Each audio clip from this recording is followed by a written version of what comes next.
In this video, we're going to go through the very important process of keeping our forked copy of the WDX-180 GitHub repository synchronized with the original repository. So it's basically how we keep our copy of the repository in sync whenever something changes on the original repository.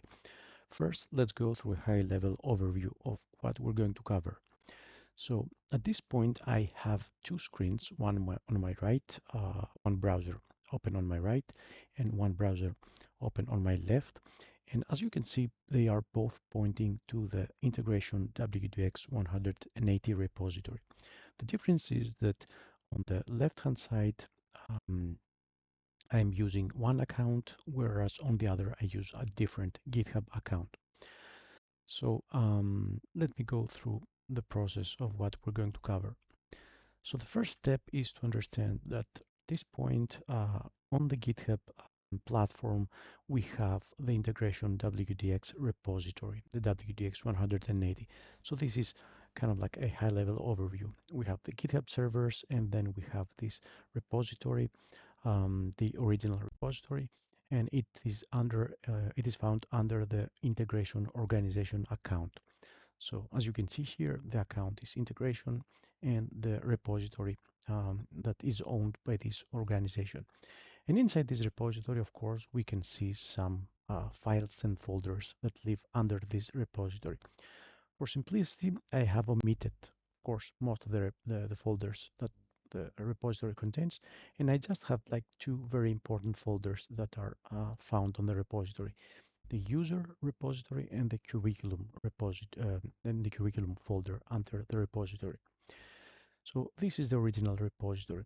The first thing you want to do whenever you start the course is to create a copy, a fork of the original repo, which takes us to the next slide. So whenever you start your WDX 180 journey, you want to create a copy of the repository under your account. In this case, I have logged in as a GitHub user, and I will create this forked copy on GitHub under my account. So my account is Costas Min. So the only thing I have to do right now is go to the original repository and then click the fork. So I'm going to click fork. I'm going to keep everything as the default settings, and then I'm going to click the create fork. After a while, we will see our forked repository under our account. As you can see, here we have the WDX-180 under our account, and then we are reminded here that this repository was forked, was copied, you might say, from the integration account and the WDX repository. At this point, we went from this step to this, so we have a forked repository under a different account. Okay, now let's go on to the next slide. Another step that we will go through is that once we have our forked repository on GitHub, we also want to download the repository on our machine. We do this by running the git clone command. So after we have, of course, we have Git installed on our machine, we will run the git clone command, and then on our computer, we will have a copy of the forked repository. As you can see, Costas Min WDX-180, and all the folders will be downloaded, cloned on our computer. So let's do that. And the way that we can do it is we can go and hit this code button. I will use the SSH mode of communication and connection with GitHub, which is the suggested way of doing things. I will copy the forked repository URL, and then I will switch to my VSCode editor, open up my terminal, go to a folder, and then run the command git clone, and then paste the repository URI. After a while, I will have my cloned repository on my machine. I will do an ls to see that I can find the repository right here. It has been created. I will cd, I will change to that directory, and then I can also run the code -a command to open up this folder in my VS Code workspace. So this opens up the WDX right here, and I can access and change and manipulate the files. Okay, so we also went through these steps. So we forked the repository, and then we cloned, and we have the repository on our computer. Now let's go to the next step, which is what this video is all about. So the thing is that when you when you fork the repository, let me just delete this one for now. So when you fork the repository, you can start working on the repository and change some files and folders. So on this screen, as you can see, we can start changing some files and folders on our forked version.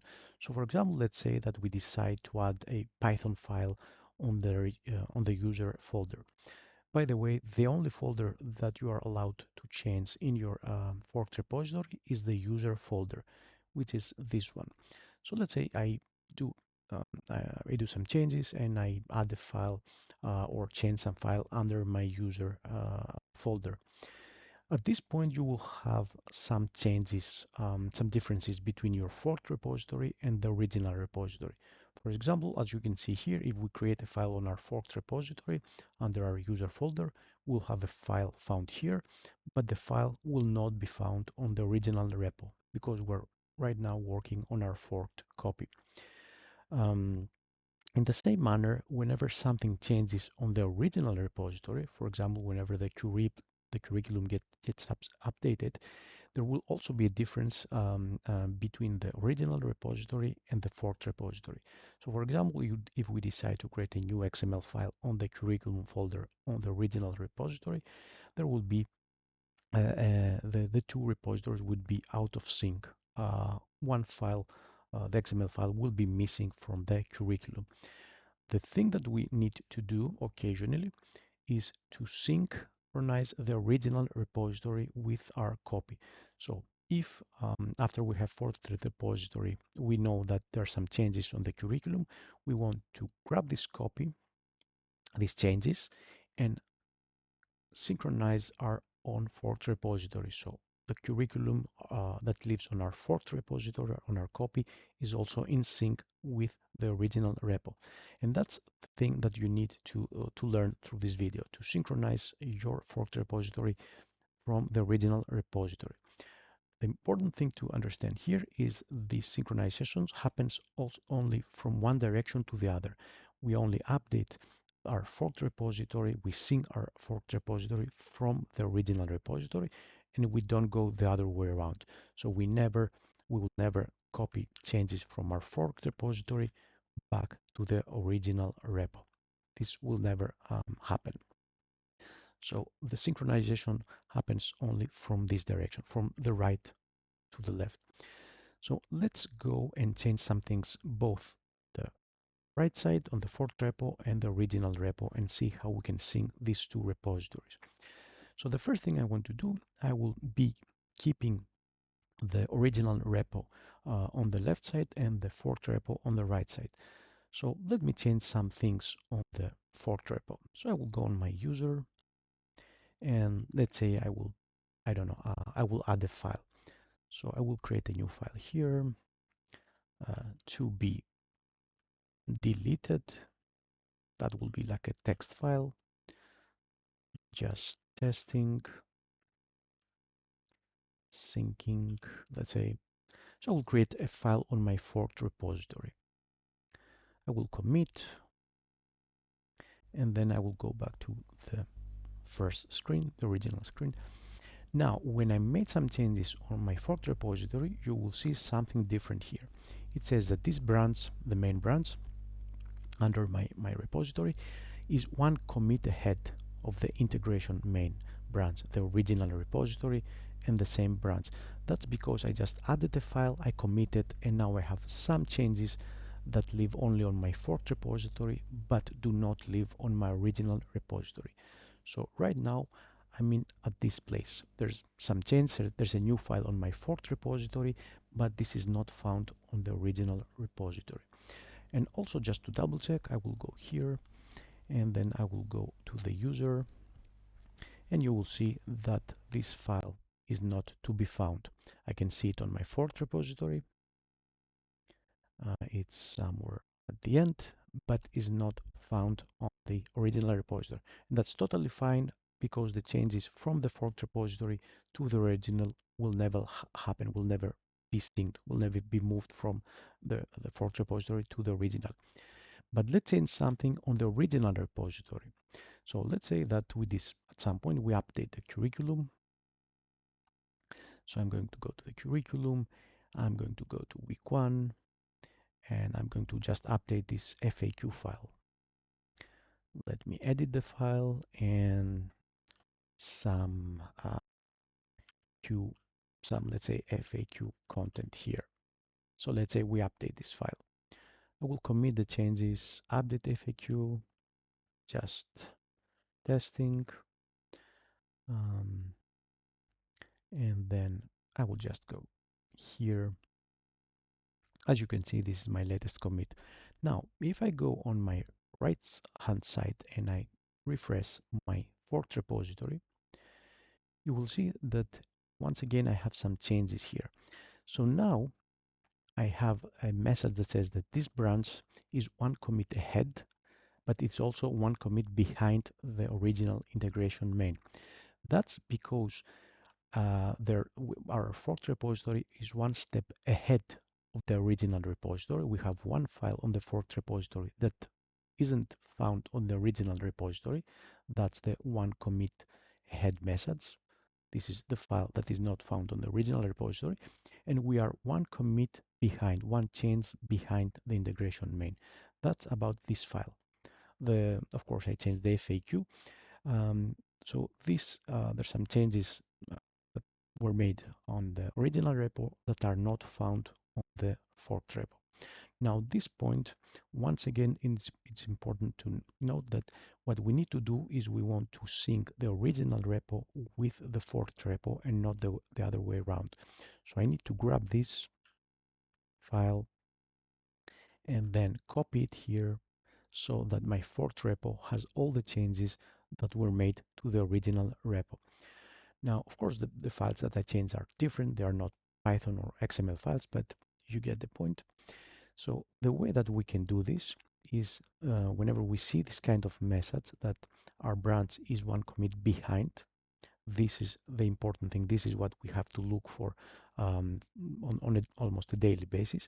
When we see this 1, 2, 3 commits behind the integration main, we need to go here to the sync fork, open it up, and take a close look at what's happening here.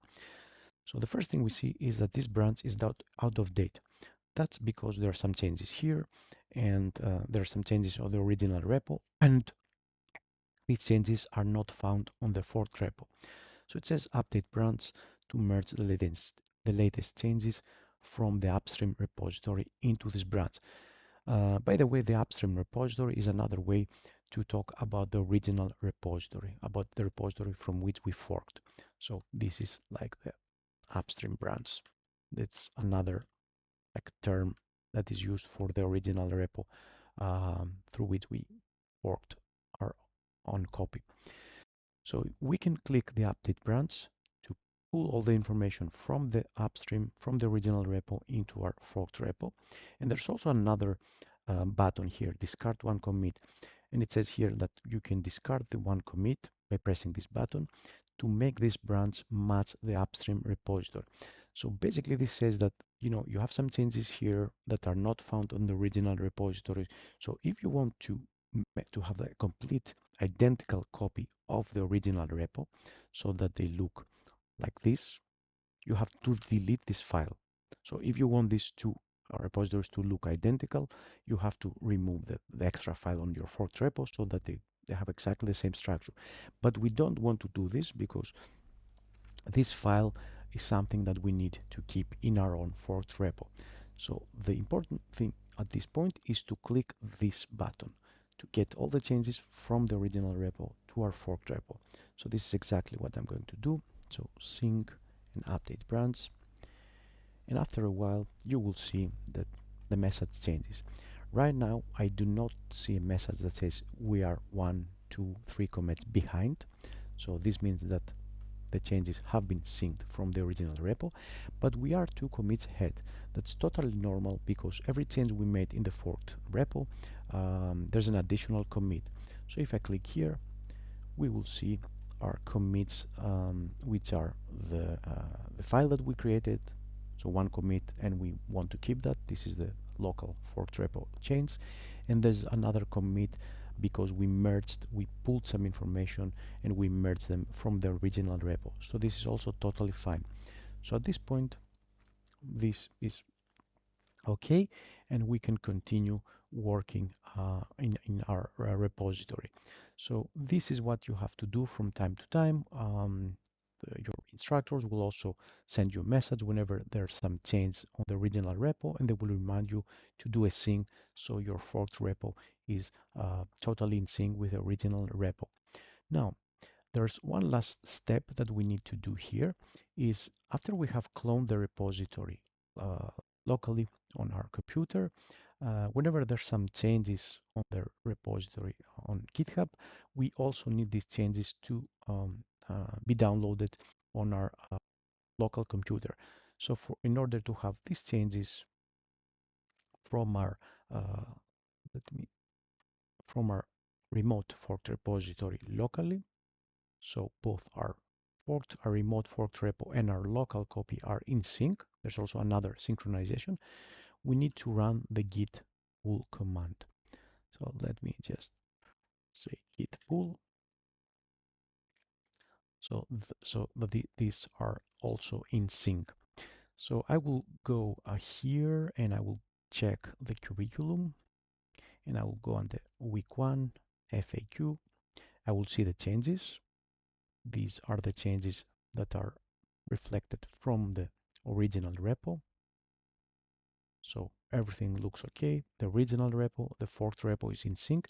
But if I go on my local repo and I open up the curriculum week 1 FAQ, you will see that the changes are not to be found because I need to pull the information for my forked repo. So in order to do that, I will clear my console and run a git pull.